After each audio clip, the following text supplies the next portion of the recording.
Bonjour à tous, de la lumière pour une autre émission de Show de Gars pour Gars Show. Cette fois-ci, je vais faire ça très rapidement. J'ai vu quelques films au cinéma et aussi j'ai deux petits titres en DVD et en Blu-ray. Mais en premier lieu, j'aimerais vous annoncer un peu, faire une liste vite vite des sites web qui font maintenant partie ou qui feront très très bientôt partie du réseau de bannières de Cybermaniacs Communication, les bannières que vous voyez entre autres sur cinemaniacs.net ou sur cybermaniacs.com, qui permet entre autres de faire un échange de 1 pour 1 de bannières de visibilité pour les sites web, que ce soit pour leur page d'accueil ou pour des promotions. Et il y a d'autres choses qui vont venir avec ça, une version 2.0 qui s'en vient après les fêtes. Mais pour l'instant, ben, on a Actualité DVD. Parmi les nouveaux, il y a Arnold Paintball qui s'en vient avec nous. Il y a Black Flag TV aussi qui devrait rejoindre les rangs très rapidement. C'est juste un autre podcast qui embarque avec nous. Il y a Crossover Comics.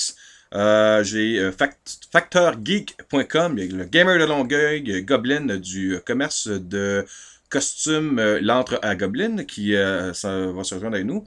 La tanière de Cyberwolf, coin du DVD de Martin Albert, lefranc-l'envers.com, les Gobelins Toxiques avec qui on a pu collaborer pour faire la promotion du film Mission Impossible, le protocole fantôme. Il y a aussi Mike Gamers, Réseau Gamer et Technocarotte et même je peux vous dire qu'il y a d'autres, j'ai des informations qui me viennent, qui ça va grossir encore. Je pense qu'il y a de l'intérêt pour se joindre maintenant au groupe. Plus je pense que plus on grossit, plus ça va être facile de convaincre les gens que se joindre au réseau de bannières de Cybermaniacs Communication peut être un avantage pour tout le monde, que ce soit pour ceux qui se joindraient à nous, comme ceux qui sont déjà parmi le groupe qui offre cette visibilité-là. Alors, là-dessus, les films que j'ai vus au cinéma, j'ai eu la chance avec des gens à moi, des collègues et amis, d'assister à l'avant-première au Mégaplex du marché central de Guzzo, à l'avant-première nord-américaine des aventures de Tintin, Le secret de la licorne, entre autres, il y avait Jamie Bell qui était là. Vous pouvez aller soit sur lefranc-l'envers.com ou sur cinemanax.net pour écouter l'entrevue qu'on a avec l'acteur Jamie Bell et d'autres invités, le gratin québécois qui était présent sur le tapis rouge. Pour le côté cinéma, ben moi je vous dirais une chose, c'est l'un de mon top 10 pour l'année 2011.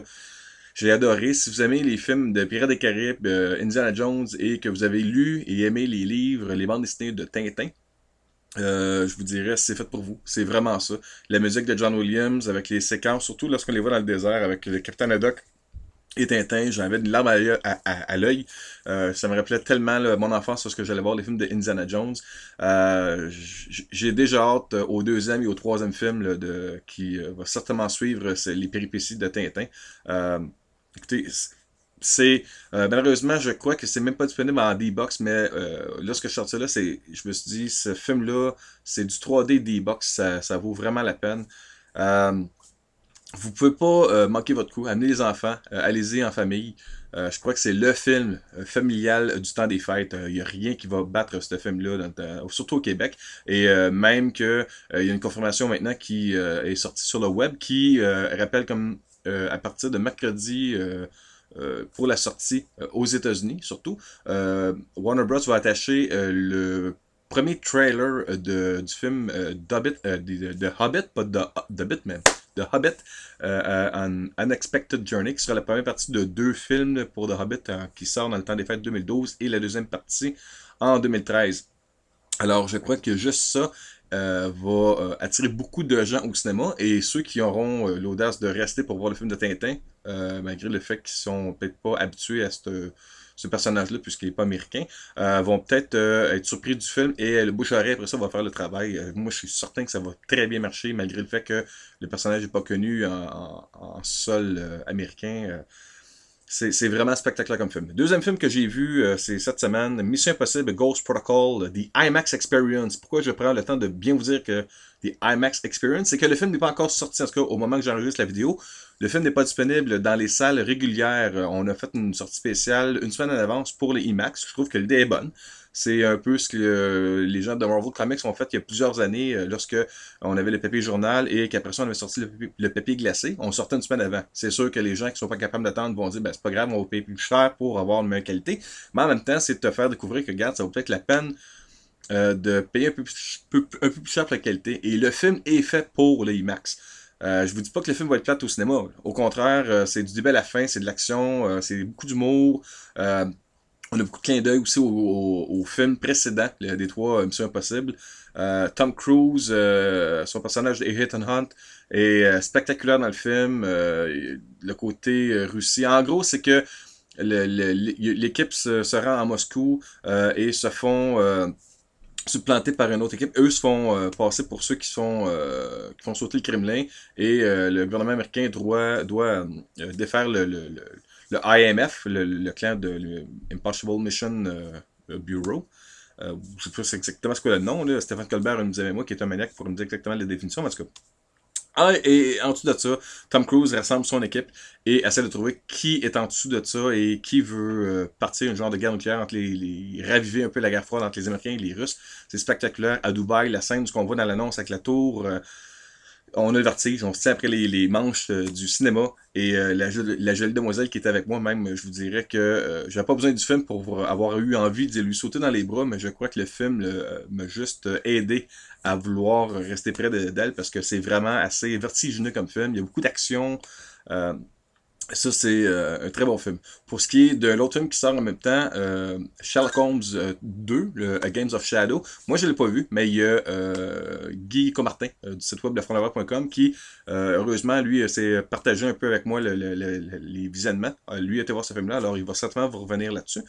Euh, pour ce qui est des films, en tout cas, je vous le conseille, hein, payant IMAX, ça vaut la peine.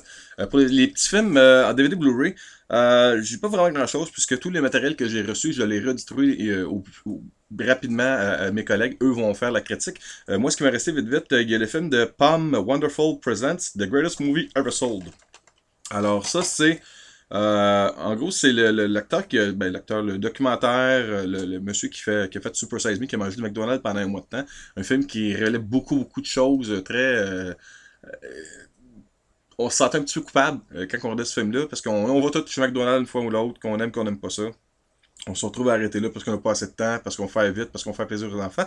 Là-dedans, The Greatest Movie Ever Sold, le monsieur veut tout simplement démontrer un peu où est-ce qu'on en est rendu, surtout aux États-Unis, depuis que TiVo existe, depuis qu'on a réussi à couper tout ce qui est publicité avec l'Internet, la télé direct, ces choses-là.